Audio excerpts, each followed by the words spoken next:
What's up, Zen? Hope you're having a good night. Right now, it looks like you're the only poor unfortunate soul stuck in here. So if that's the case, I will leave you be, and you can go on your merry way to pursue what other YouTube celebrities. Oh, but I had some time, so I figured we'd chat. So we'll give it a few minutes before we either decide to dig into anything or decide to get rid of this abomination of an attempt to stream. So we'll see how it goes. And if it goes south, we'll give it up and we'll move on, and I'll go back to doing what I was doing. And if we end up with a bunch of people that pop in, hey, we'll press. Crowntail Half Moon, what's up? Jeff Kane, thanks for stopping by. I am doing well. Thank you. Thank you for asking. Much appreciated. Mexicali's in the house. What's up, man? Hope you're staying cool down there in Arizona. Correct me if I'm wrong. Pretty sure you said you're from Arizona, though.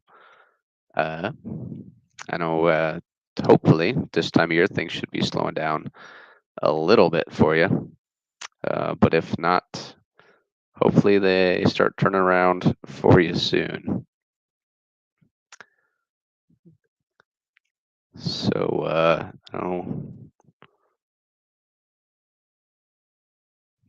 changes in the garage. Awesome. Awesome. So I was at the gym, and I've been, contemplating this for a while. I've had my 29-gallon BioCube sitting in the basement for quite some time, just sitting empty for a while. It was set up as a planted tank.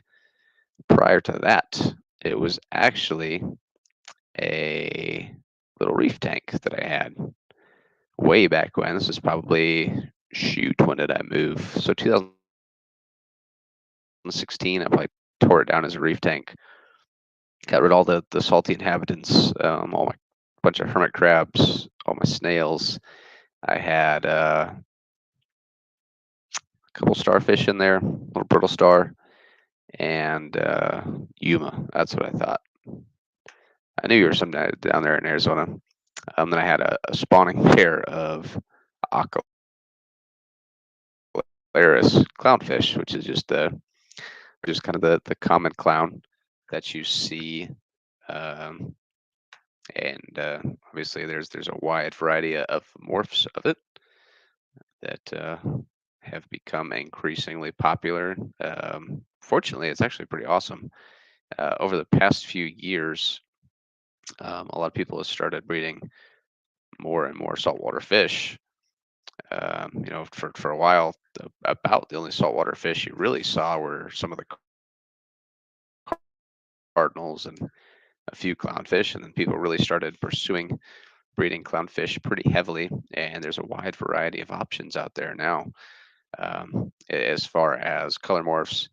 And I'm not a huge fan of it, but there's actually long fin variants of clownfish out there now, and I'm not a huge fan of long fin fish in general. So I'm not super big on longfin clownfish, obviously. I just think they look kind of sloppy and messy. I don't mind something like a wide fin or a veil tail angelfish, because generally the fins still have a nice shape, and they're pretty well defined. And um, but as far as getting into just the long fins, like longfin plecostomus, just don't do it for me. Like I said, I think they just look sloppy and tattered and ragged, really. And that can affect the fish too. I mean, for the most part, they're healthy, but if you have poor water quality, it's pretty common for longfin fish to start showing more rips and tears in their fins. And obviously that could lead to potential for infections, etc. So I get the draw in a sense.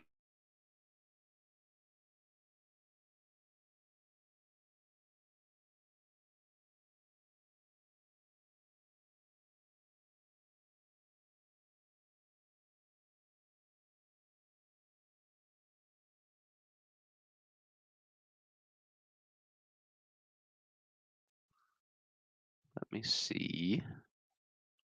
Are we back? Did audio cut out for you guys, or was it just the video? I was switching between screens and I wasn't paying attention, so I apologize if I was rambling and the video happened to cut out for a little bit. So please, if you could let me know, that would be much appreciated. Right now, I'm just kind of digging through old pictures, trying to find some pictures of some old saltwater setups that I had. And if I can find a decent picture of the BioCube, show it off to you guys a little bit. It's been through many, many different stages of looking good or just looking like absolute dog crap. Just depends. When I moved, so I moved from South Dakota down to Texas, Texas to Arizona, Arizona back up to Iowa, all within the span of a few years. So the BioCube was really the only thing that I carried around with me a whole lot, just because it's a 29-gallon cube. It's a little less than 2 foot by 2 foot by 2 foot, so it just moves really easy. And one of the advantages of a BioCube, kind of like some of the innovative marine setups and the Red Sea setups, is that it's an all-in-one.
All right. So apparently the the internet house decided that it wanted to quit working for a little bit here. So I switched over a hotspot on my phone. We should be good to go now. So I'm not sure where things cut out. Like I said, I'm kind of poking through the stuff a little bit. So the BioCube's a great tank because it offers a nice compact system where you have lights in the hood, as well as, let me show off some of my fish real quick. It's got lights in the hood as well as more or less the sump in the back, and it's a very small footprint while offering a good water volume. So you have a lot of variety that you can work with. Let me see if I can pop these up real quick. Maybe.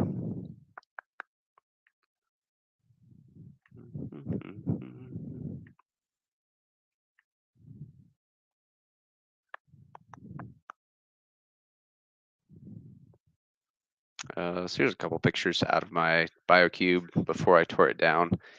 Literally a super red, some Storagine Portobello, I think. There's some other random plants thrown in there, and then some Anostomus Beckfordi, or the Beckford's pencilfish. Pretty cool little critters, especially when they're spawning. The males get some bright red coloration. So super, super cool. Let's see. What's up, Matt? How you doing tonight, man? Trying. It doesn't want to cooperate too much. So here's a video of more or less the front half of the cube before I took it down. Good variety of plants. The biggest beef, and like I said, my BioCube is a little bit older, so I'm sure they fixed it uh, since I acquired it. But originally it came with 2 compact fluorescent bulbs, so I actually ripped those out and then built my own LED light fixture to put in there, and it works a million times better. I run it based off an little Arduino controller. Oops, oh boy. So I can change the brightness, intensity, schedule, all that stuff, which makes my life pretty easy.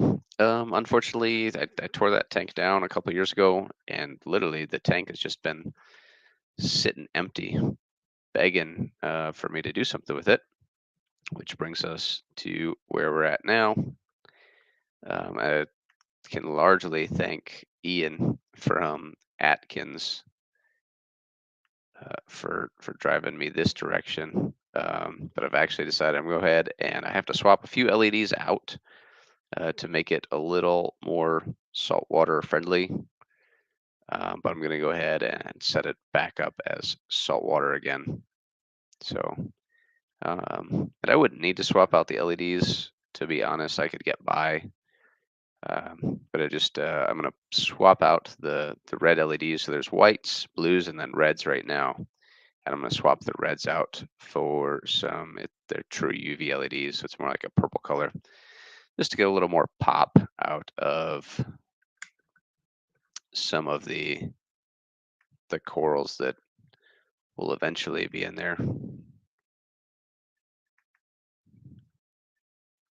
someday.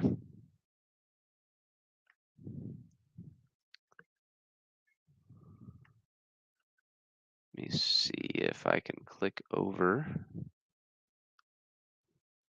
I will say I'm much better at setting up planted tanks, traditionally anyway, than reef tanks. But I like to dabble in reefs, and so this was when I originally set it up, just to give you an idea of how things looked. Let me see if I can zoom in a little bit here. So pardon the picture quality. This was in like 2012. A little frag rack in the back, and then just some rock work, and of course it's like a ragonite type substrate, and then all the filter media, heater, water pump, etc. is all in the back of the tank on that back wall where you can see some of that coral and algae, and then you can see the wares. So it's a 29-gallon BioCubes in. So it's fairly cubic, but it gives you a nice footprint and a lot of space that you can actually develop a pretty nice scape inside the tank, just because you got a little extra depth to it. It's not so flat from front to back. See, somewhere in here, like I said, it's been a while since it's been salty, so it's going to take a little bit of digging to find some pictures of it with salt water in it.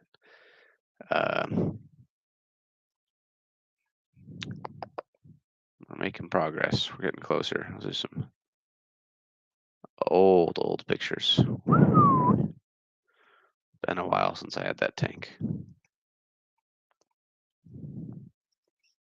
So anyway, like I said, I'll have to swap out a couple of the LEDs on there, swap them from reds, which I put in to just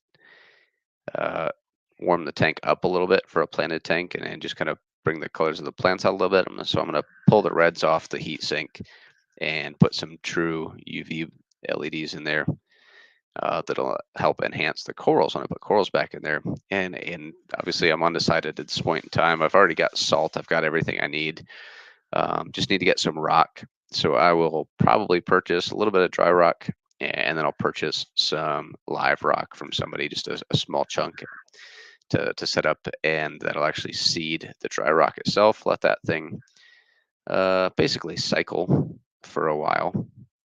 And then start adding some livestock. Probably start with like a cleanup crew. God dang it. So some snails and hermits, and then start moving into fish. And I don't know, clownfish would fit in there. I've had clownfish in there before. It's maybe not necessarily ideal for them, but you can make it work. Oof, that is way old. I'm digging into pictures from 2005 right now.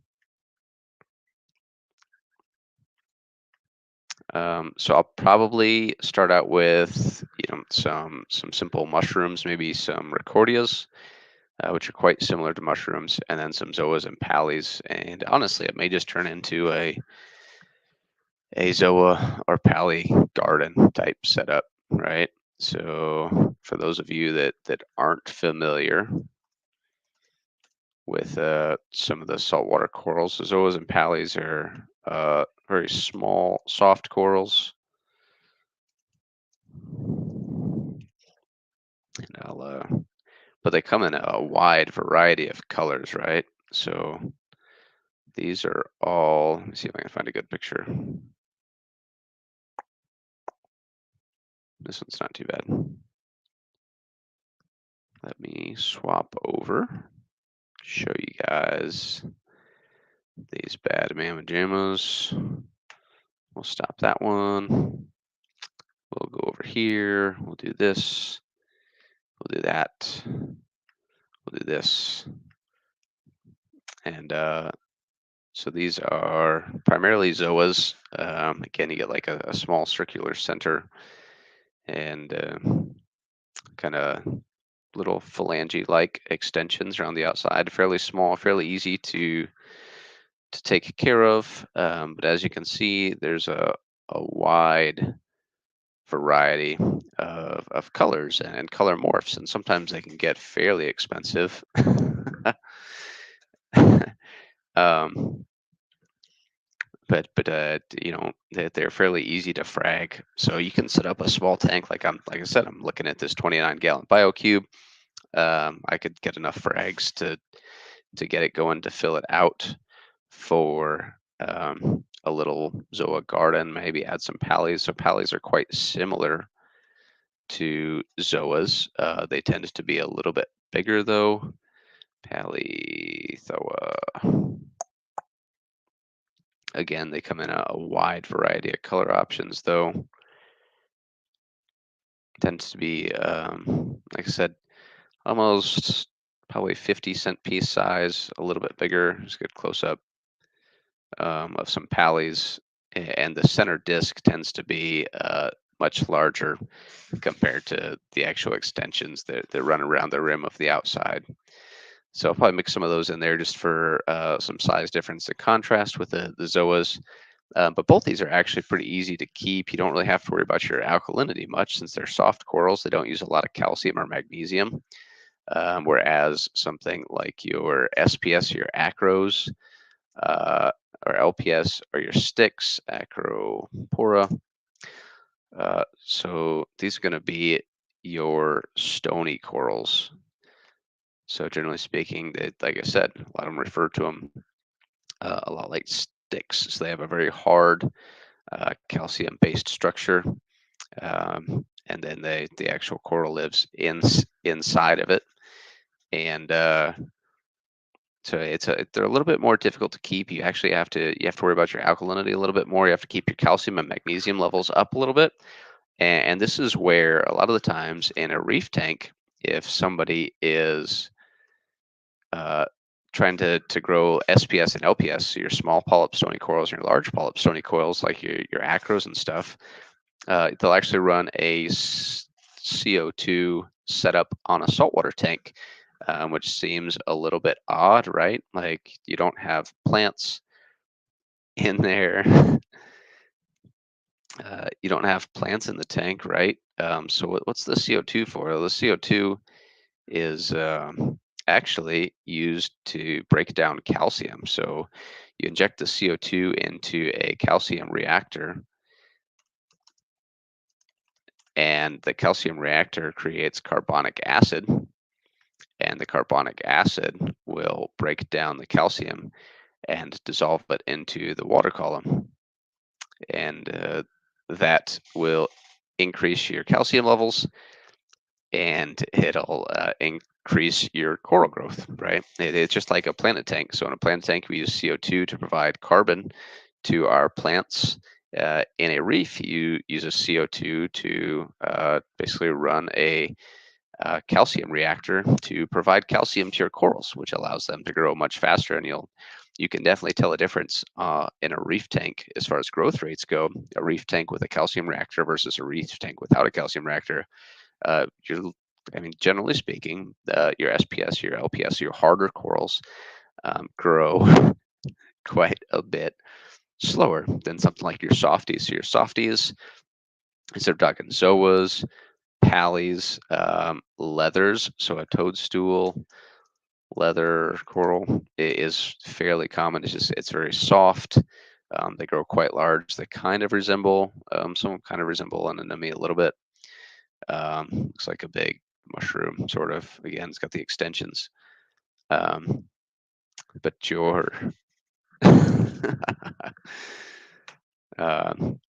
so a CO2 reactor, or a calcium reactor, sorry, that's driven by a CO2 in a reef tank. Again, that CO2 creates carbonic acid, which helps break down little calcium chips, and that calcium dissolves into the water column, where your corals can utilize it to grow faster. And most of the time, you won't see a calcium reactor on a smaller tank. I definitely, even if I put some of the more difficult stony corals in the little biocube that I plan on setting up, I would not run a calcium reactor just based on size. It's kind of like a cost reward thing because it is a little bit more expensive to set up and can has its own intricacies, really. It won't be necessary for my goals for the tank, right? So the goals, keep it fairly simple and just do some easy softer corals, and then maybe it's like something like a firefish or some gobies. So pretty straightforward. we can be as immature as you'd like tonight, Zen. There's only 5 of us in here. We can take this conversation any direction you'd like. Stevie, yeah, for sure. I didn't either, which is actually, so a lot of the times when freshwater people are, looking at getting CO2 for a planet setup, CO2 equipment can be fairly expensive, right? A tank, a regulator, a solenoid. It can range anywhere from, maybe you find a good deal on used stuff for 150, $200. Maybe you spend $500 or $600. But a lot of the times I'll recommend that people looking for their first CO2 setup on a budget actually look at saltwater forums, because a lot of saltwater guys, um, you know, generally speaking, saltwater people pour a lot of more money into their aquariums. So when they get out, they have a lot of equipment to sell, and they'll have a CO2 setup, which is the same thing. So you're looking at a same tank, the same regulator, solenoid, everything. Just what the CO2 actually does is a little bit different. So you can pick up a CO2 setup from a saltwater guy, used fairly cheap, in good shape, and put it on your freshwater tank, no problem. It'll be exactly the same, do the exact same thing. Let me see if I can find a picture. Skimmers. So here's a decent little setup. Let's see if I can make this bigger. So if you're interested in saltwater, Reef to Reef is an excellent forum. And yeah, some people still use forums, not a lot, but there's a few out there. Let's see. So you can see here, hopefully you guys can see that okay. Dang it, I'm sharing the wrong page. Stand by. Stop. Hold on. I'll show you a picture of it quick. So Zen asked if it's for algae control. It's not for algae control. So a calcium reactor, so CO2 for a reef tank, is actually, you'll use the CO2 to dissolve calcium. So if you look in this, see,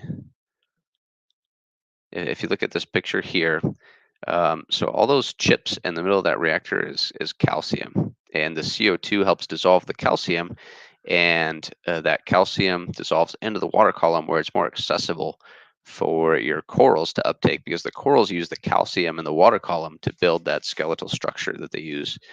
So it'll actually, if you have like the stony corals, your SPS, the LPS, like I was talking about earlier, those are going to pull calcium out of the water, which is why it's a little more important to maintain regular water changes, maintain your alkalinity, keep your water parameters stable, because as those corals pull that calcium out of the water is going to get a little bit softer, right?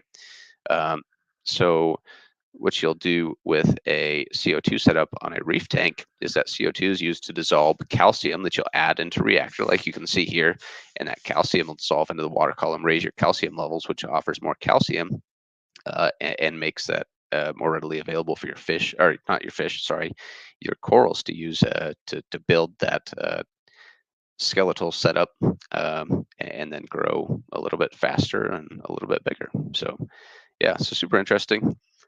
Like I said, on the BioCube that I plan on setting up, that's not a direction that I will be going. Like I said, it'll be mostly softies, maybe a small anemone, maybe something like a frog spawn. So if you're not familiar, I know I'm rattling names off right now. Shoom, shoom. So I like soft corals because they move and they're a little more bit more dynamic, just to watch. Like sticks are cool. You can get some cool colors off sticks. But frog spawn corals are actually soft. It kind of resembles an anemone, and you'll actually see a lot of clownfish will often, instead of hosting an anemone, if you don't have an anemone in a tank, or maybe they just like the location of the frog spawn better, they'll host the frog spawn the same, even though the symbiotic relationship isn't quite the same, because the frog spawn doesn't have any uh, nematocysts, or little stinging type tentacles like an anemone would. It's similar, and then the clownfish obviously brings food to the soft coral. Uh,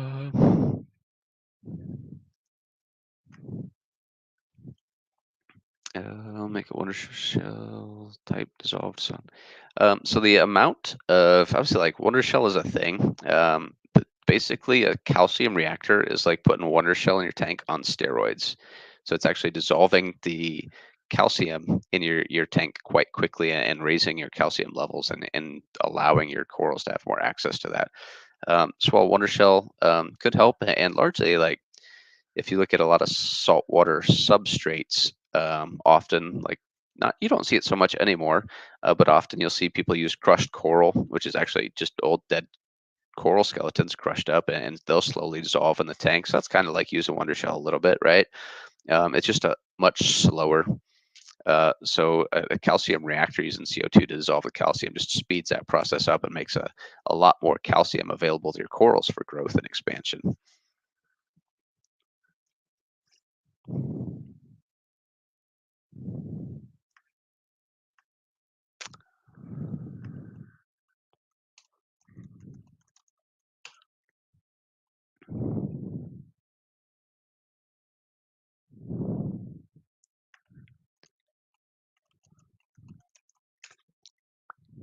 So hopefully that answered your question. If not, I can try to dig into it a little bit easier. Um, but to kind of give you an idea of how much extra stuff is in your water as far as mineral content, most freshwater, like what we consider hard freshwater, is like, you'll see like 400 to 500 ppm TDS. If you get into saltwater, you're looking at like 100 times that. So you may see, if you're just using straight TDS, it might be like 30,000 ppm, which TDS is a very vague number that people often don't really understand, unless you're using RO in a specific um, product to raise TDS, or just TDS. Then just sticking a TDS pen in your tap water isn't really giving a whole lot of information. But yeah, saltwater, you're looking at like let's see, our aquarium DKH. Let me see if I can find it. It's really like 12 DKH, which is pretty hard. So a lot more minerals. Yeah, a lot more minerals in that. That's a lot of wonder shell. Yeah, it would take a ton. And just a wonder shell, you'd literally have to grind it into powder to get it to absorb at any decent rate into the water column. And so that's why we use CO2. Again, like Stephen and I were kind of talking a little bit a minute ago, you'll use CO2, and when you inject that CO2 into the water, you end up with carbonic acid, which is very acidic. So it breaks down the calcium chips that you put in there. And so yeah, that's that. Uh, a calcium reactor is a fairly pricey piece of equipment, so you don't see a ton of people running them. But it's an investment, just like adding CO2 to a planet aquarium. Like CO2 seems like an expensive add-on to a planet aquarium, but you see 5 to 10 times the growth rate, which means if you want to, you can either give them away or you could potentially sell those plants to recuperate your money and then make a couple bucks that can fund your hobby. The same thing goes on the coral side. You'll get a calcium reactor and a CO2 setup, and you'll grow your corals faster, which means you can frag them and take them to swap meets and frag swaps and make that money back too.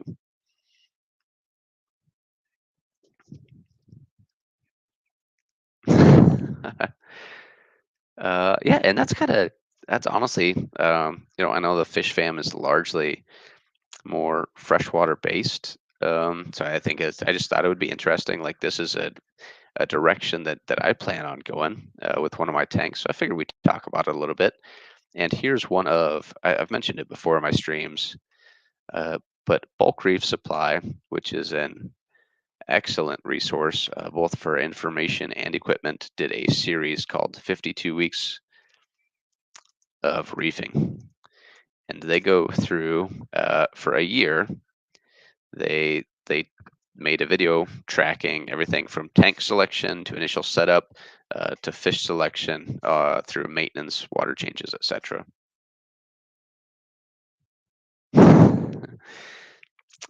Stephen asked, how do you frag a coral? So there's multiple ways that you can frag a coral. A lot of the times, you can literally just break it. So the stony corals, like your acroporas, uh, or your like a chalice, you can literally just break off chunks and usually like a bird's nest or something, one of the branching ones. Um, so you have like this acropora here. You can see how it branches out. And you can literally take those branches and just break them. And a lot of the times you just break a chunk off. You'll super glue it onto a little frag plug, which is just a little circular disc frag plug, and you'll put it into. So these are. See if I can find a good decent picture. Oh, what I do? So this is basically a frag plug right here. Just a small little disc that you can. Thanks for stopping by, Jeff. Appreciate it. Small little disc that you can put your coral on. So whatever coral you're going to use, you'll put it on there, and then a lot of people put it into a frag rack, which you could see on the picture of the tank that I put up earlier there. Ah, dang it. I clicked the ad instead of the actual video. So you can see, this one will work.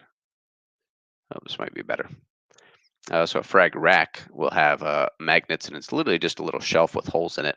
And you put those frag plugs in there while the coral recovers until you decide to sell it, or you can just let it grow there until it's big enough to fit in a spot that you like, and then you can plop it to the rock wherever you'd like it to sit. And there's some pretty cool frag racks out there. You can get these great big ones like this that you can hold, Like that'll hold like 60 frag plugs. That's a bunch, right?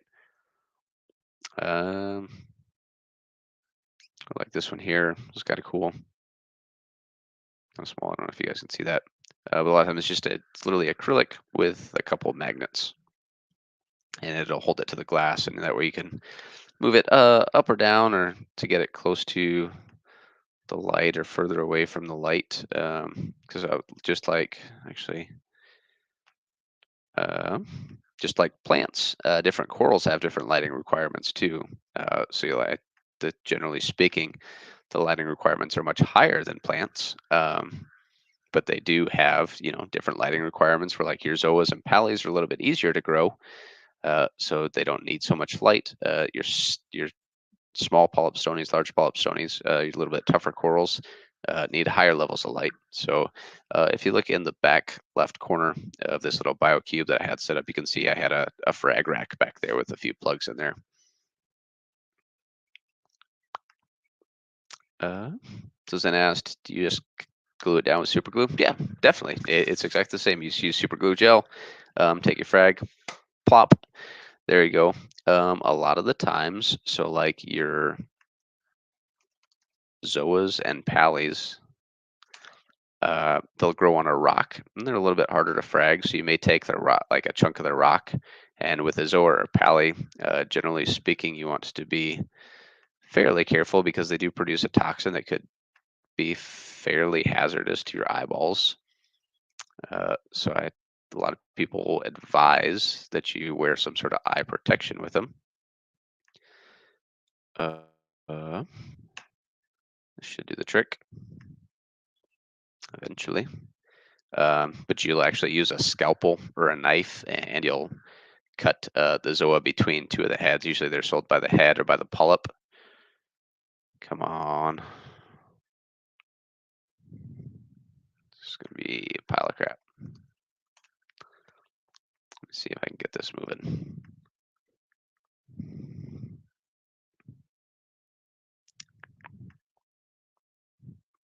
And then, so you may take a chunk of them. Oh my God. This is going to drive me crazy. I'm trying, guys.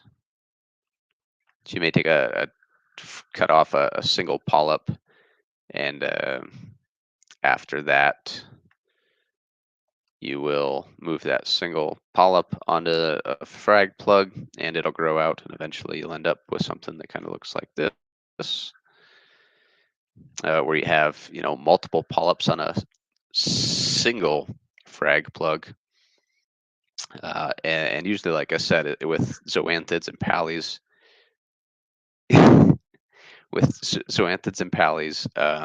usually they're sold like a frag will be sold by the head, so you may, or by the polyp. So it may be something like $5 a polyp or $10 a polyp.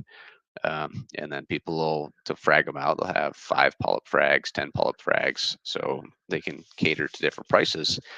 So if you go to a lot of the different frag swaps, and I know it sounded like Brennan said there were some decent corals at the Keystone Clash. You'll notice that they usually, when a coral vendor shows up, they have a big frag rack, and they'll just have a bunch of frags like that. That they'll cut it, and then they'll give it a month or so to heal and grow a little bit and attach to the frag plug before they actually sell it. There's some toxic killer saltwater stuff. That's accurate. I'll give you that. Let's see. So you can see where they probably started with a couple polyps. So a polyp is each little disc with little feelers around it, and then it'll have like a small stalk, and then those will extend and open up, and when it gets dark, they'll close down, kind of like if it's warm or cold outside. But they react to light and dark, just like your plants. Like at night, your plants they'll close the leaves up, and then during the day they'll open them back up. Corals do the same thing, and it's not going to squirt you in the face, Zen, so to speak. But if you're making a cut, like I said, usually you'll take a scalpel, um, and you'll take a scalpel and just like a knife, you just make a cut to separate it from the rest of the colony, and then boom, you'll super glue it to a rock and hope it sticks. There's lots of super cool corals out there, and they can, like I said, range a wide variety of prices. There's some super good vendors out there. Oh, I know you're serious. If you're ever interested in reading, you can just Google palithoatoxin or palitoxin, and it'll pop up the same stuff. So, Live Aquaria usually has.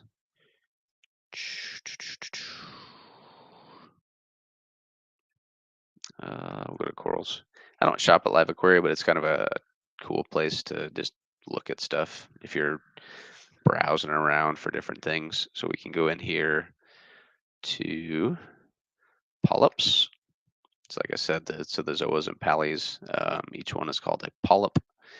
And then you can look and see what kind of cool stuff. So you can get like a whole rock. And in Live Aquaria, and a lot of vendors will sell mixed rocks where you get a bunch of different stuff on one rock, just as far as like different colors and things go. So you can start your own little zoa garden, if you will. It's kind of cool. I don't know. Pally toxin. You can just search palitoxin, I guess. I don't know if we'll find any pictures or not. Not really, but yeah, it'll irritate your eyeball pretty bad. So definitely something to be aware of if you decide to frag zoas and pallies. Those are quite easy. Definitely, like I said, since they are a soft coral, they don't have that big calcium skeleton. So pallies and zoas both grow about the same rate. So they both stay fairly small. Um, it if you generally speaking, green star. So your star polyps, or like your pulsing Xenia, a lot of the times, like people say, those grow like weeds. Um, so green star polyps. Let me see if I can find a good picture. They kind of look grassy. There's a So it has a much smaller center, and then kind of finer little extensions. And those are actually like they grow super fast. So a lot of people don't like to keep them in your tank, but it's fairly cheap, and you can kind of create a carpet effect where it actually looks like grass because it's soft. So if you have pulsing wave makers or power heads in the tank, it'll move around with the current and create a pretty cool effect. There's some other polyps that are super cool. Pulsing Xenia is another super simple polyp. Some people like it, some people don't, but there's a lot of different morphs. So you'll often see, I believe, if I'm not mistaken,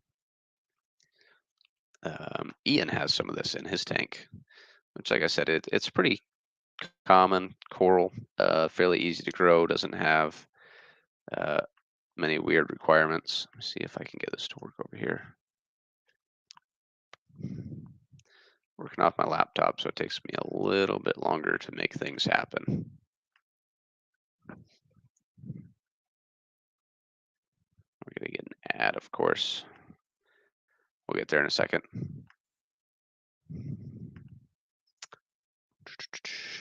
But as the name suggests, it literally sits and pulses. What it's doing is it's kind of like a filter feeder, so it's grabbing little plankton and little critters um, out of the water column. So there's a wide variety of little polyps and stuff like that. So I don't know. Like I said, pulsing Xenia is super common. You see it in a lot of tanks. It does grow extremely fast. So some people decide, like, choose not to try to keep it just because it can overtake a tank a little bit pretty quick. Oops. Looks like let's go this route. Come on, girl.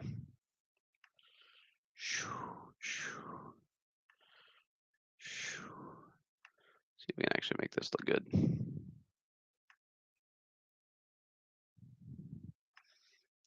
So like I said, I personally like the soft corals, like the frog spawns and some of these, because you can actually see, so you can see it moving with the water. I have to kill it a little bit, knock it down some. The internet is just dragging on my side right now, so I apologize for that. But yeah, for sure. What's up, Big Shrimpin'? Pulsing Xenia is super cool. It's fun to watch. I said it actually provides some dynamic action in the tank itself, and that's all hydrostatic movements. So it's using water through the organism itself to actually make those movements. So pretty cool. And then one thing that adds to this movement, and one of the things that a tank with a bunch of softies like your zinnias or maybe your toadstools or leathers, your frog spawns, your torch corals, benefits from is so flow is extremely important in a saltwater tank. And I mean, I personally think flow is a little underrated on the freshwater side of things. Um, but on the saltwater side of things, flow is big, and randomized flow is a big deal. So you see they have a lot of flow randomizers. They actually sell, there's power heads that'll move around. You'll see like the Vortec MP10 style power heads. They have a wet side and a dry side. So the drive, even in freshwater, people can benefit from this. If you're looking for flow in your tank, you're going to spend a little bit of money, but it's an excellent pump. So the drive side is magnetic, sits on the outside of the glass, and then the actual propeller itself, or propeller, I suppose, in this case, sits inside the tank. So there's no wires or anything in the tank. There's no motor. The motor sits on the outside, and then it's just a magnetic drive. And on the other side of the glass, it'll spin that prop. So you can actually, those are DC pumps. So you can ramp them up, ramp them down, and you'll see those. It'll pulse around the tank, and it'll cause that flow to randomize and disperse. Pretty interesting.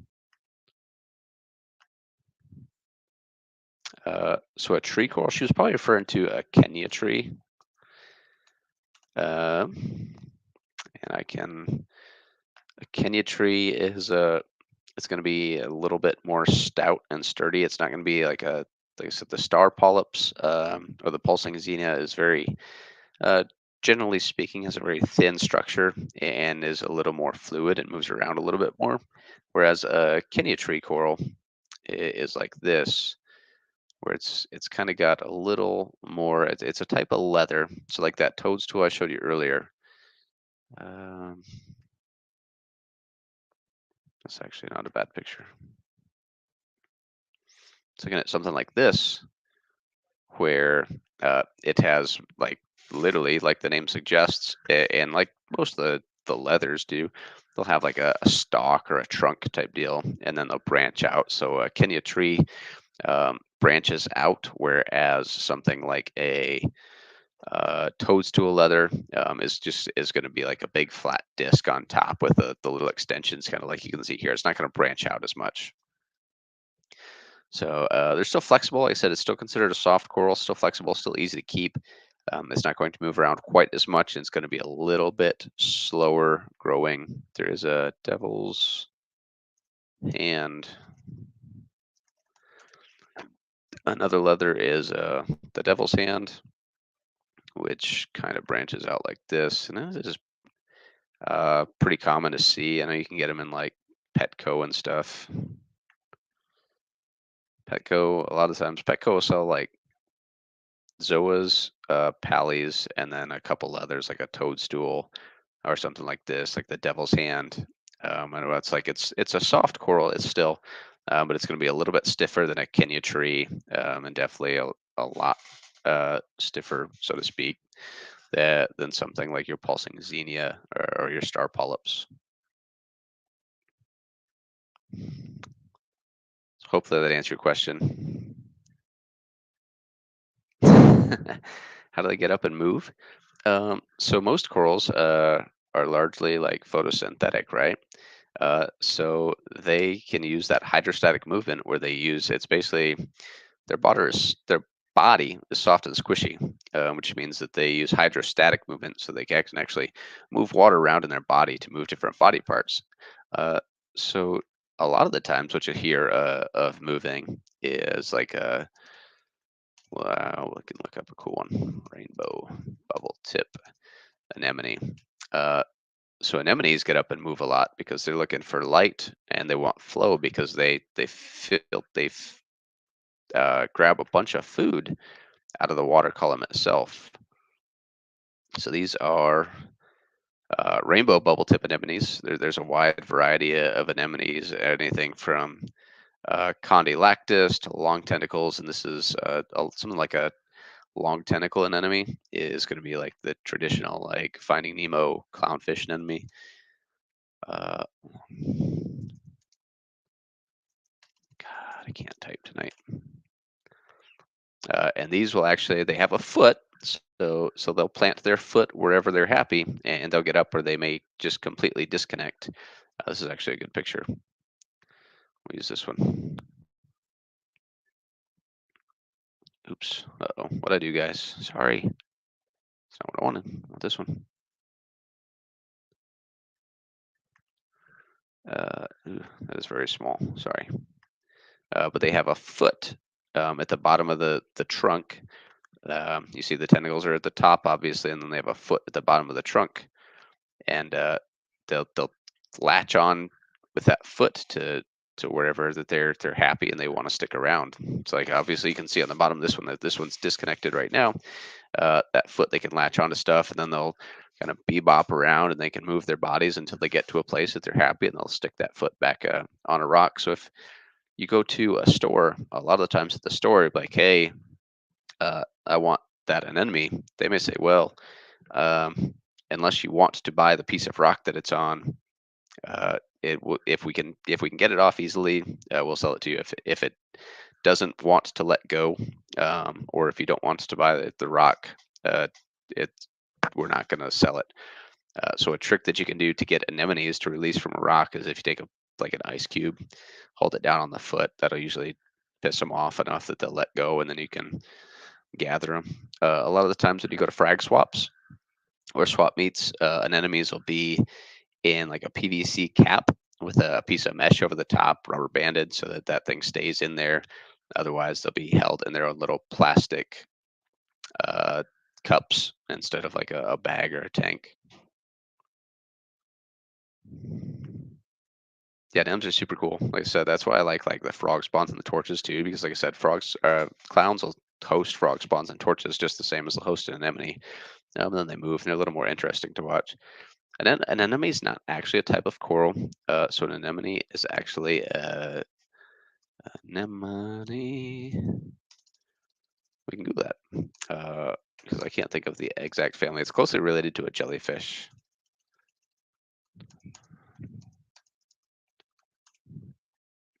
They go through the same kind of larval stages. I'm trying to think of the name. It's just Nidaria. That's it. So it's a kind of like a jellyfish where it goes through a larval stage. Uh, so it's not a coral. Like I said, it's more closely related to a jellyfish. Yes, that's it. Steven's got it. I couldn't think of it for the life of me. We got there though. And big shrimpins, right? So they will get sucked into power heads, and so anemones do have, like I said, the nematocysts are like the little stingers, and they do contain, different enemies have different levels of toxin that could potentially be be hazardous. Um, so a lot of the times, if people keep anemones in their tanks, what they'll do is they'll put some sort of like a screen over their power head, because that anemone may wander around, get sucked in the power head, get chopped up, and now it's just going to spew anemones all over your freaking tank. And that's going to rot. It could potentially sting stuff, and it just creates an absolute disaster. So you do kind of have to be careful with them. Usually, once an anemone finds a spot that it's happy in, it'll stay there for quite some time. But occasionally, if the light changes or something, they'll just get up and move. Hydroneardaria So one of the big pests in saltwater, and I've dealt with this before, is Aptasia, which is a tiny little cnidarian. It looks like uh, a small anemone, sort of. So this is Aptasia, and it can be fairly difficult to get rid of.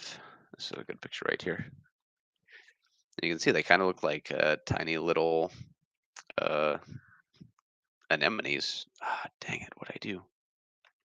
Sorry.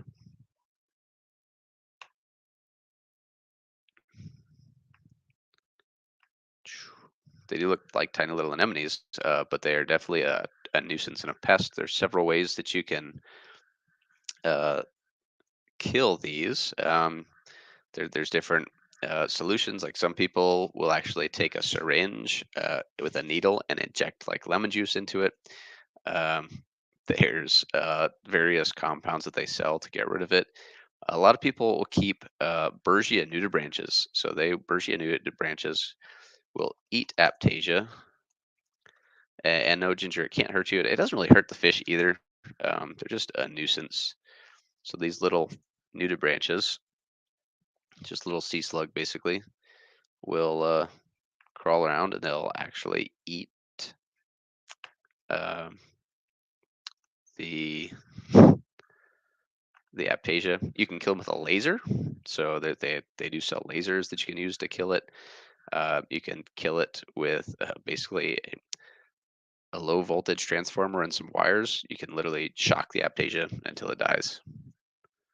So, and a lot of gasp.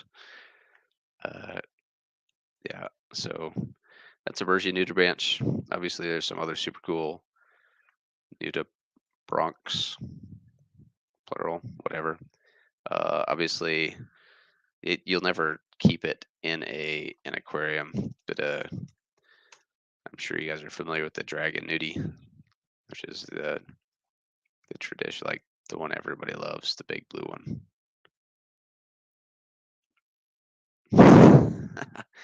uh, Big shrimp, and I do believe that copper bands sometimes they'll eat them, sometimes they won't. Some peppermint shrimp will eat Aptasia. It's just kind of a little bit different. Um, Bristleworms are a different creature. Somebody the other day was talking about bobbit worms. I wasn't sure if it was you or not, Zen, but yeah, bobbit worms are a thing too. So, and that's one of the things. Like, so one of the benefits of purchasing live rock from, like, you go to a pet shop, right? They usually have live rock either in their tank, so they'll have a big tub. You buy live rock by the pound. You could get, free corals on it, right? There may be a little frag of a coral, and you're like, oh, sweet. I didn't pay for this, but I got it and it grew out. Awesome. But you can also get some nuisance hitchhikers like bobbit worms, fireworms, stuff like that.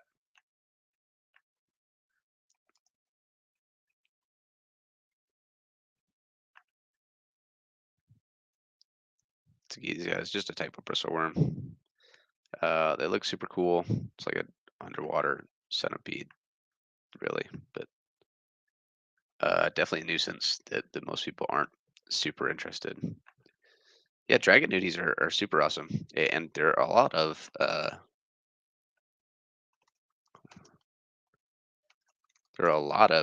nudibranchs branches, bronx nudibranchs that are really cool looking. It's like this purple one here is super cool. They'll display a wide variety of colors, and most of them are perfectly safe to keep in your tank. Well, potentially. It's hard to get a hold of them, and you don't really see them a whole lot, to be honest. I would never. I mean, it'd be cool to keep one, but I've never actually seen anybody keep any nudibranchs in their tank other than Bergia to just eat some Aptasia. But like I said, so you'll get like Bergia nudibranchs to eat up Aptasia. Like, in fresh water, people are like, oh, I got autosynclus to eat my diatom algae, or I got SAEs to eat my blackbeard algae. In saltwater, we kind of do the same thing. It's generally a little bit more extensive. So this is a little emerald crab. They get to be about the size, a little bit bigger than a quarter, but they're often used to eat things like bubble algae or different types of algae in your tank.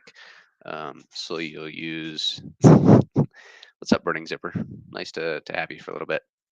So you get emerald crabs to help eat algae, or use red-legged hermit crabs. There's a million different types of hermit crabs: red legs, blue legs, all kinds of things. So I think red legs are usually a little bit cheaper. So those are a little more common. Use different snails, so like in freshwater. This guy looks pretty cool. I had some blue leg hermits for a while. A lot of the times, you do like reef cleaners does so cleanup crews. So they'll just build a crew of some snails and some crabs and stuff for you, and you just plop and drop it right into your tank. And they said it'll help clean up the algae, any uneaten food. If you lose a fish for any reason, most of the time you don't notice you lose a fish in a saltwater tank, because you don't see a body, because we have a lot of the times they'll have cleanup crews that'll if it dies overnight, the cleanup crew will oops uh, eat it before you even ever would have a chance of finding the body. So all kinds of different snails. Like this is an Astrea snail. You get Mexican turbo snails. Obviously starfish. So you can keep some starfish. Stay fairly small. Obviously, if you see like a tank at a pet shop, you probably see Astorina stars, the little tiny white starfish that stick to the glass. Those are Astorina stars. So brittle stars are pretty common for a reef tank. They're reef safe, and that's one thing that you have to pay attention to with a lot of the animals that you put into a reef tank, because some of your fish, like some of the angelfish, will actually eat the corals. Same thing with some of the crabs, some of the starfish, sand sifting star, and then there's fish, kind of like in a freshwater tank. I'm not going to find a picture of what I'm looking for. Yep, there it is.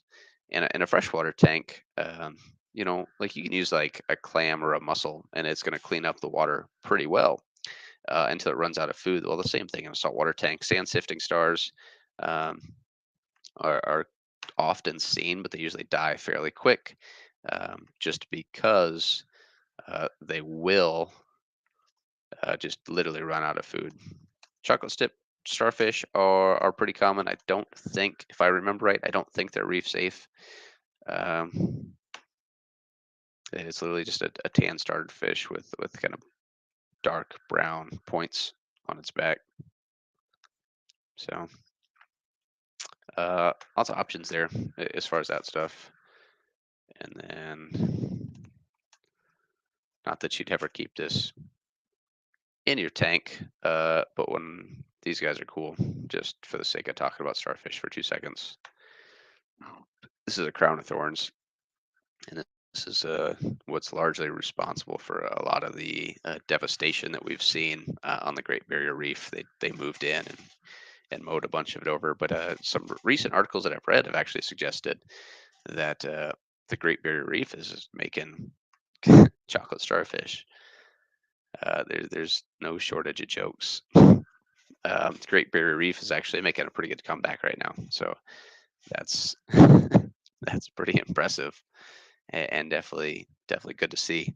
So like I said, as far as a saltwater tank, you'll use a cleanup crew, which consists of different snails, hermit crabs, uh, some other types of crabs maybe, and then you can use fish too. There's some fish that'll be active members of a cleanup crew.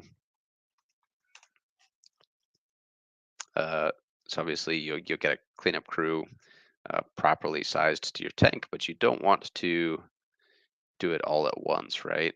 Because if you add this big cleanup crew and there's not enough detritus because you don't have a lot of fish or something in there, um, then your cleanup crew will literally just starve, and they'll slowly die off. And you'll see that a lot sometimes.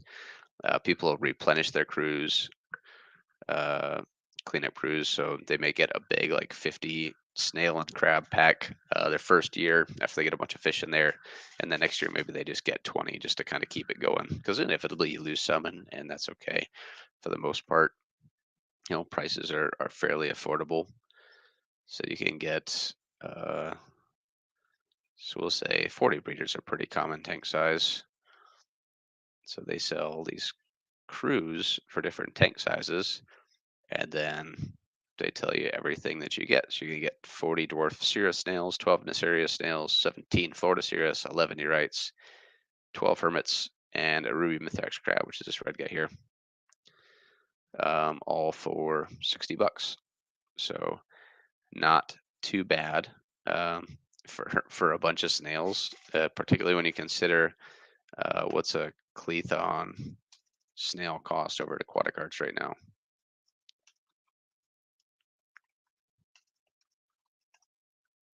Um, like $5. So some things are more expensive in salt, other things are a little bit cheaper. So like if I wanted 5 of these guys, it's gonna run me $20. I can get 100 snails and some crabs to clean up my saltwater tank for 60. So uh so yeah, so obviously like you set up your tank, you get some options for substrate, just like you do freshwater. A lot of times people use live sand, which is just sand that's got a bunch of bacteria growing in it already. Buy them bitches in bulk. 20 of them, $60. There you go. And then you'll start adding your critters. In saltwater, we see a lot more invertebrates mixed into our tanks. Um, so that'll include something like a tuxedo urchin. It's gonna be a little bit bigger, included in part of your cleanup crew. It's gonna cruise around and eat some algae and stuff off the rocks. And there's some cool tuxedo urchins out there. I don't know why I'm getting swimsuits. These guys are pretty cool, and they'll just kind of wander around the tank, and stuff will stick to their spines. So tuxedo urchins are pretty common. Pencil urchins have much thicker spines, much fewer.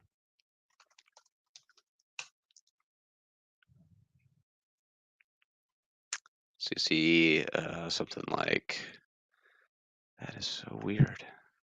Something like these guys a lot. So that's part of your cleanup crew. And then you'll incorporate, like I said, your crabs, all kinds of shrimp. So like in my little 30-gallon BioCube, I could do something like some peppermint shrimp, which is, I don't know, it kind of looks like a red cherry shrimp. It's kind of got a fairly translucent red color. Or you could do something like a fire shrimp, which obviously is going to be a little more expensive, but a fire shrimp is going to be like your equivalent of like a 2 to 3 inch bright red. See these guys a lot. You see fire shrimp, you'll see skunk cleaner shrimp. They're incorporated a lot of tanks. So, or a banded cleaner shrimp is pretty common too. See banded cleaner shrimp.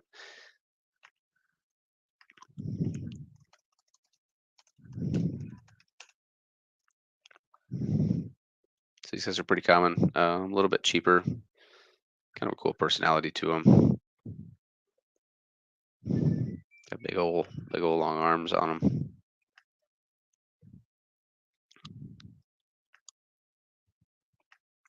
What's up, George? Thanks for stopping by.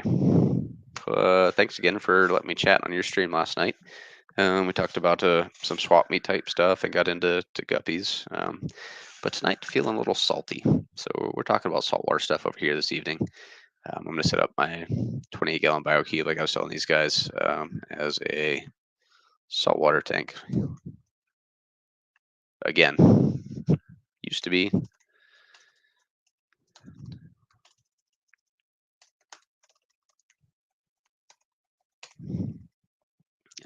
Like I said, it just offers a lot of options. And then again, the light is just enclosed in it, so you do something like this pretty easy. Oops. Just a few corals, and looks like they got a clownfish or two in there. And they opted to remove the lid and actually hang something like a little Kessel light over it. Like I said, generally speaking, corals take up a lot more or require more light than something like you'd see in a planted tank. That's why your coral lighting is a little bit more expensive traditionally. And then my BioCube is obviously too small for it. But if you want to get into, speaking of lighting, clams actually require a lot of light, surprisingly. This is a Durasa clam. It's one of the more common clams that you see in the saltwater hobby. They have all kinds of different color morphs. They'll get up to, I don't know, 8 to 12 inches or so. But they do take up a lot of light, or they do require a lot of light. So if you're interested in keeping clams, and they're slow growers, but you do need, well, it's not a coral, obviously. You will need a lot of calcium so they can build up that big shell, and then a bunch of light. And then just like a lot of your corals, you'll spot feed them. So they make a wide variety of different coral foods, and you'll actually use a syringe to spot feed your corals. Generally speaking, when you feed your corals, you'll use something like Reefroids by Polyp Lab. Just because it's just a little powder, or Reef Blizzard, or Reef Chili is another one. You just kind of mix it up in some water and a little syringe, and usually you'll shut off all your pumps and stuff so that that food stays around those corals longer, so they have time to actually pick it up, filter it out of the water, and eat that. So while for the most part you can get by and your corals will grow just fine without feeding them separate foods, without spot feeding them, you'll definitely see increased growth rates by adding something like Reef Chili or Reefroids. So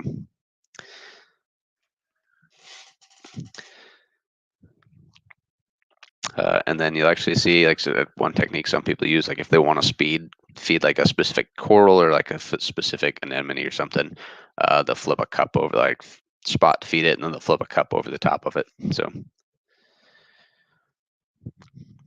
they'll use that to isolate it from like water current or nearby corals. And you'll actually see, let me see. So for the most part, like I said, your pallies, and that's not what I'm after. Galaxia. You're like your pallies and zoas get along just fine, but you'll actually have like full-blown warfare between corals where they'll reach out their tentacles and they'll start stinging the living shit out of each other. So your corals will grow and grow and grow, and the next thing you know, one's touching the next, and you'll be like, what the hell? This coral's just starting to die off. That's not what I'm looking for. I'd have to ask. I've been out of corals for a little while.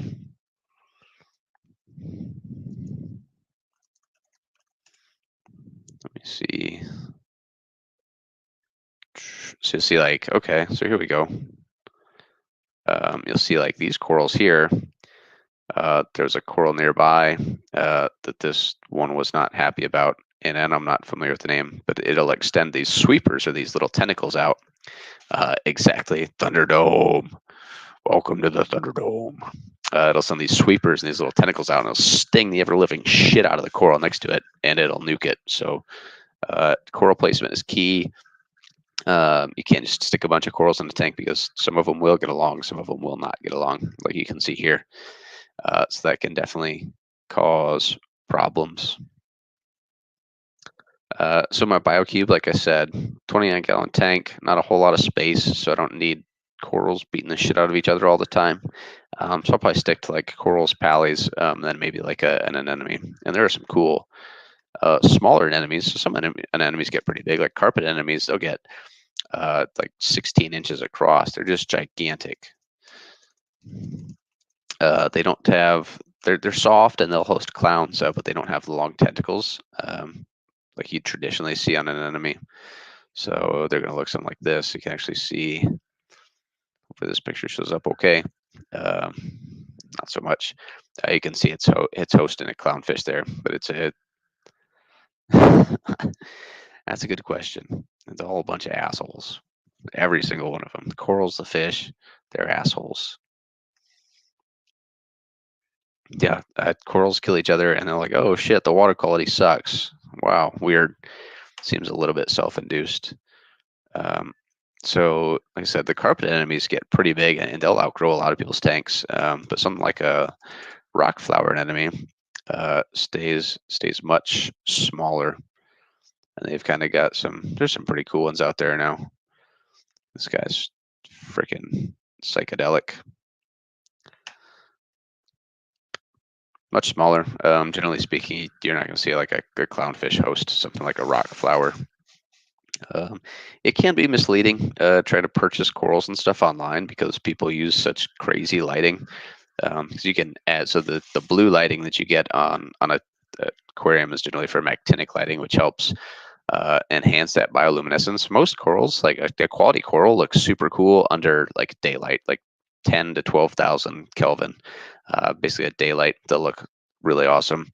But by adding more actinic light, you get a little bit more glow, and like you get some of the more neon colors.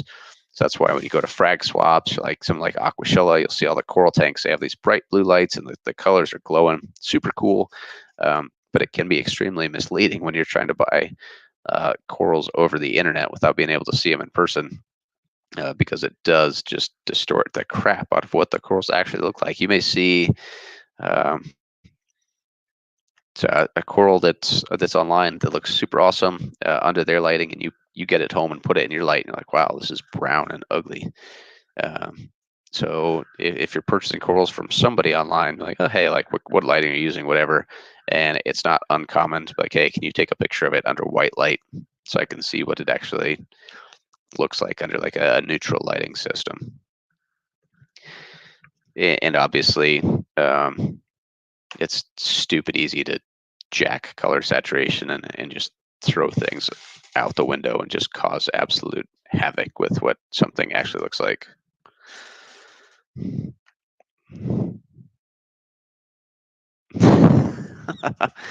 I think generally speaking, saltwater is expensive enough that most people only have one or two. It's like most of the people that I know, they'll have a reef tank, and they may have like some of the more advanced corals. They may have like the large polyp stonies, the small polyp stonies, the sticks kind of that we talked about earlier, like a big clam if they have a large tank, a bunch of fish. And then if they have another saltwater tank, usually it's something like a predator tank where they'll have like a porcupine puffer and a snowflake eel or something. And then obviously, so I'm setting a lot of times when people set up saltwater tanks, you may hear of or see them as Fowler, FOWLR. So that's fish only with live rock. So that's just fish and rock in the tank, and that's it. And obviously the rock, as porous it is, and all the surface area that it provides, that's more or less your filter, right? And then you'll see like a mixed reef, where a mixed reef has a little bit of everything. They're not sticking to any particular type of corals. You may see an SPS tank where it's a small polyp stony coral, or an LPS tank, which is a large polyp stony coral. And then you'll see a predator tank, which a predator tank is going to be like your eels, your lionfish, sometimes like your hawkfish, the bigger ones. So you won't have many corals in there usually because they just don't get along. So yeah, when you're planning out a saltwater tank, part of that is deciding, well, what kind of corals do I want to keep? What do I like? So I like the look of things that move. So I like softies or like torch corals, anemones, pulsing Xenia. I think is underrated. It looks cool. It's just hard to keep, chill a little bit. Or do you want predator fish? Do you want a lionfish, like little Fu Manchu line? If you were in Stephen P's stream, one of the drawings was a FuMan Chew Lionfish, which is a little bit smaller lionfish. Looks like this. And you can see where it gets its name. It's got those little tentacles that kind of, not really tentacles, little feelers that come off the front of the face. So I think Fu Manchus are super cool. Unfortunately, I would love a lionfish. Unfortunately, a 30-gallon BioCube is probably a little bit small for it. But even they have fuzzy dwarf lionfish, which get, fairly small. I want to say they stay under, maybe 4 inches or so, but they're pretty cool. And then I know Zen earlier was talking about seahorses, and I've never kept seahorses. I've looked into it, never kept them, because you can keep seahorses in extremely small setups, like these little pygmies. These pygmies only get like a couple inches and display some super cool coloration, and you see more and more seahorse tanks these days.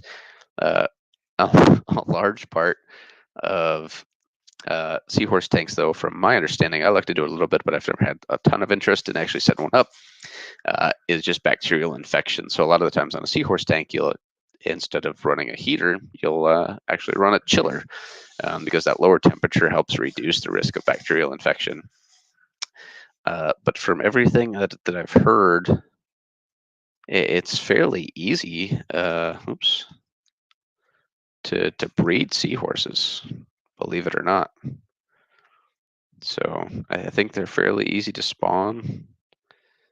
I said I don't know for sure, but I've looked into it just in passing.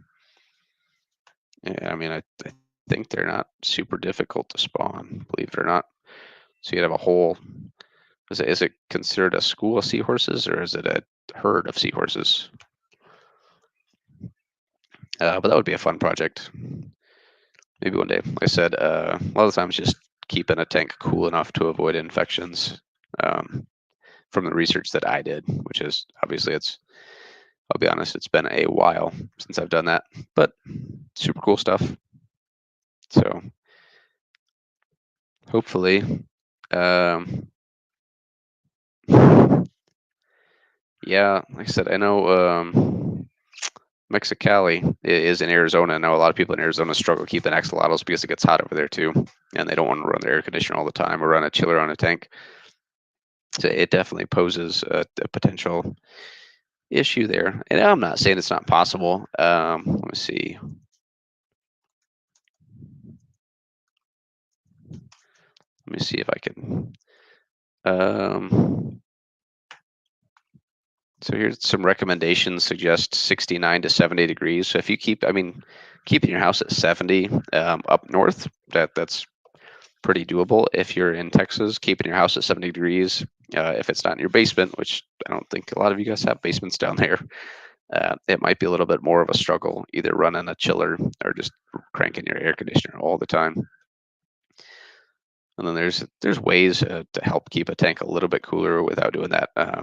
But if you're going to invest in something that is particularly sensitive to warm temperatures like that, like an axolotl or seahorses, you probably want to have a way to be consistent in keeping that temperature down to avoid any problems.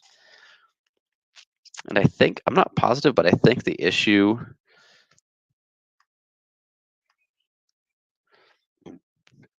see, I haven't done enough, research Zen to be able to really shack temperatures, and unless you know if you'd be okay. Obviously, people keep seahorses warmer. I'm just saying, like, from my research that I remember, a lot of the comments were to keep them as cool as possible, just because they can struggle with some bacterial infections, and that lower temperature helps keep bacterial counts down.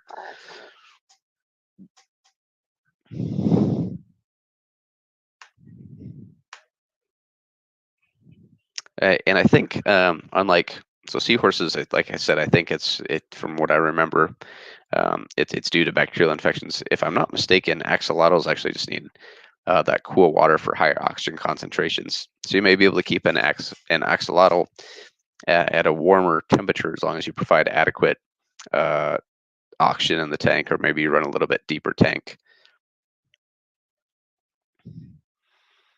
I think axolotls are they're interesting critters and cool to see. I don't have any personal interest in keeping them, but that's one thing I can see the draw, especially if you have kids. I'd imagine kids would be all about the axolotls.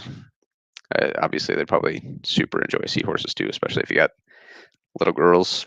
Not every day that you get to have an actual seahorse in your bedroom, so that's kind of cool.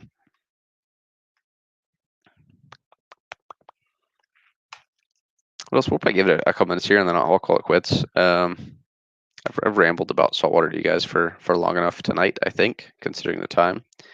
Hopefully, it either inspired you. I know it's almost Halloween, but I didn't want to scare you guys away with any of these stories. Just definitely things to consider. Just like there's big things that we consider in freshwater. There's just a few more to think about in saltwater, especially when you want to get into corals. If you just want to set up a 20-gallon long tank and throw some rock in there, and maybe some macroalgae or a pair of clownfish, that's easy enough. You can do that pretty easy. Clownfish are $20-30 a piece, and you just even live rock is maybe $5 or $6 a pound, and you get dry rock cheaper than that. So you don't need to start with live rock. You can start with dry rock and slowly cycle it, and a lot of people do that. One, because it's cheaper. Two, they have the patience to do so, and three, you're guaranteed not to get any hitchhikers, like the bobbit worms or any nuisances like that. You've just got dried out rock. So some people go that route.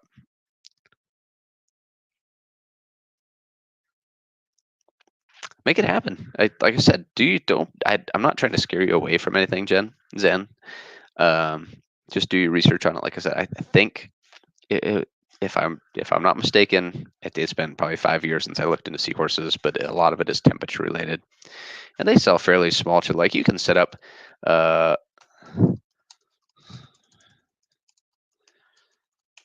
can set up pygmy seahorses in 5 gallons. The dwarf seahorse is 5 gallons. Let's see.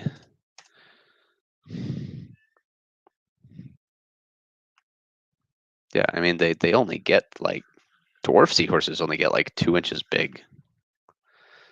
So you can do this is, yeah, definitely doable. And you can get small chillers. So if you only have a 5-gallon tank, let's look at Bulk Reef Supply, because I know they make very small chillers that are actually pretty cheap. Let's see if we can. Bulk Reef Supply is kind of my go-to for saltwater equipment and stuff. So I'll take a look at there first. Yeah, we can get a small chiller for $150 that would, be suitable for something like a little 5-gallon tank, I'd imagine. Let me see what it says. Yeah, I wouldn't just go grab sand off the beach. You'll end up with some funky critters. It's like this guy. I'm not sure how efficient this is $150. And what's it say? The description. 10 gallons of water, 8 degrees below ambient air temp. So if you had a 5-gallon tank and your house usually stays below 75, this would be more than sufficient to keep the tank cool. 10 gallons would be just fine.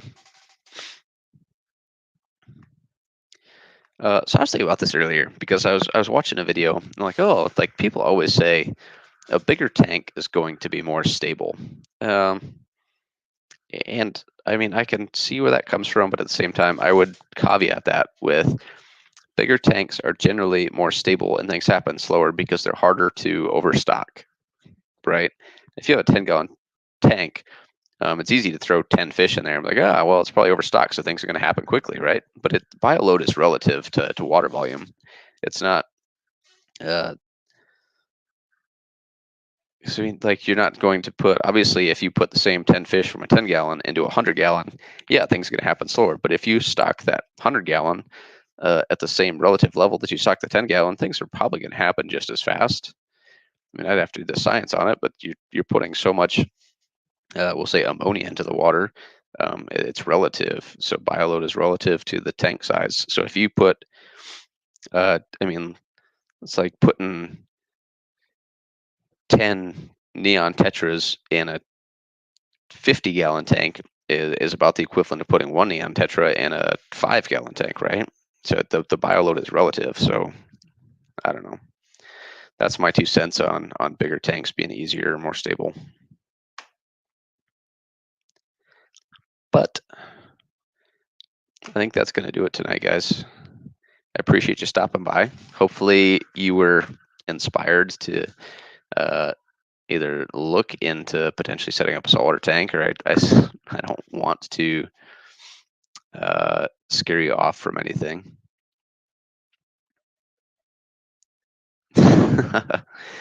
So evaporation with regards to tank size has a lot to do with just the surface area, right? Surface area and the surface agitation. So if you have something like a 50 lowboy that's short but wide and has a lot of surface area, it's going to evaporate a lot more water than a standard 55 gallon, because that, even though the volume is about exactly the same, that 55 has a lot smaller footprint, so there's much smaller surface area, so it's not going to evaporate as much water. Glad you enjoyed, Bunny Viper. Ian, welcome. Glad you were able to make it. We're talking about saltwater stuff. So I'm gonna kill this stream for the evening. If you're not working, I'm sure you're working, probably taking a break or something. But you're welcome to stream. I'm gonna shut this one down for now. But we just talked about a little bit of saltwater stuff. I'm gonna set up my 28-gallon biocube as saltwater again, and just do some zoas and pallies, softies in it, some shrimp, maybe a goby or two, and probably a clownfish, because it's a saltwater tank. Clownfish are cool. I don't know if I'll do a common, just the standard orange clown. I might do something interesting, like a photon or a black clown or something, but we'll see. But thanks for stopping by, everybody. I do appreciate it, and I hope you guys all have a great night, and we'll see you next time.